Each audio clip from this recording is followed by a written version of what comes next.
Representative Alexandria Ocasio-Cortez, the prominent New York progressive, has all but secured her second term in Congress, beating three Democratic primary opponents in her deep blue district by a significant margin on Tuesday. The final numbers from Tuesday's primary won't be known for at least several days, due to this year's large number of absentee ballots. But, thus far, Ocasio-Cortez won nearly 73% of the vote, according to Decision Desk HQ. While Ocasio-Cortez's re-election was expected, the race is a test of the enthusiasm for her leadership in New York's 14th congressional district, which includes parts of both the Bronx and Queens. The district, which is about half Latino and 75% people of color, has been hit very hard by the coronavirus pandemic in recent months. The outcome of the expensive and contentious primary tracked with polling in May and June by Ocasio-Cortez's campaign that showed that 79% of likely Democratic primary voters had a favorable view of the Congresswoman and 72% thought she'd done a good job in office. Voters in New York want change. Well, AOC is change. Chelinda Lake, a veteran Democratic pollster hired by Ocasio-Cortez's campaign to conduct the surveys, told Business Insider.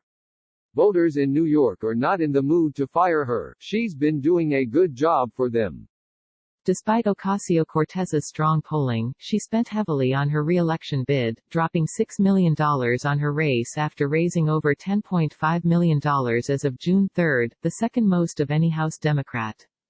Ocasio-Cortez's team argued that the Congresswoman spent more than any other House Democrat this cycle, both because she faced a well-funded opposition and because she refused to take her popularity for granted.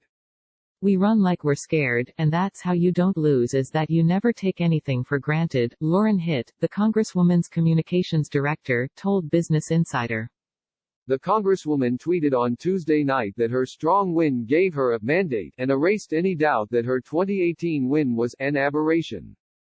The 30-year-old Congresswoman, who became a household name after her stunning primary victory over longtime former Representative Joe Crowley in 2018, faced her toughest challenge from former CNBC correspondent Michelle Caruso-Cabrera. Caruso-Cabrera, a former Republican who wrote a 2010 book calling for small government and fiscal conservatism, positioned herself as a pro-business centrist and attracted significant campaign donations from Wall Street executives. While Caruso-Cabrera pitched herself as a jobs-focused conservative Democrat, she also sought to portray Ocasio-Cortez as ineffective and divisive, accusing the Congresswoman of masquerading as a Bronx native, grandstanding to build her public profile, and sheltering in her luxury D.C. apartment while she recovered from an illness during the pandemic. "She's from Westchester, don't forget. She didn't grow up in the Bronx like she claims," Caruso-Cabrera, who raised at least $2 million for her primary bid, told Business Insider in an April interview. "And everybody in the Bronx knows it." Ocasio-Cortez, who worked as a bartender to support her financially struggling family, was born in the Bronx and lived there until her family moved north to Yorktown in Westchester County when she was 5 years old. She moved back to the Parkchester neighborhood of the Bronx after college. Insider first reported in April that Caruso-Cabrera, a New Hampshire native who lived in Manhattan for 20 years before moving to Ocasio-Cortez's district late last year, previously lived in Trump International Hotel and Tower at Columbus Circle in Manhattan for several years. Ocasio-Cortez hit back at her top opponent in a recent attack ad, in which she accused Caruso-Cabrera of being a Democrat in name only and a stranger to her district, equals.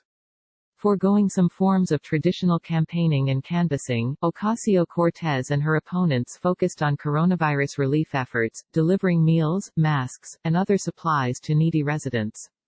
The Congresswoman has also made headlines recently for supporting Black Lives Matter protesters and criticizing New York Mayor Bill de Blasio and the NYPD over their handling of the city's anti-racism protests.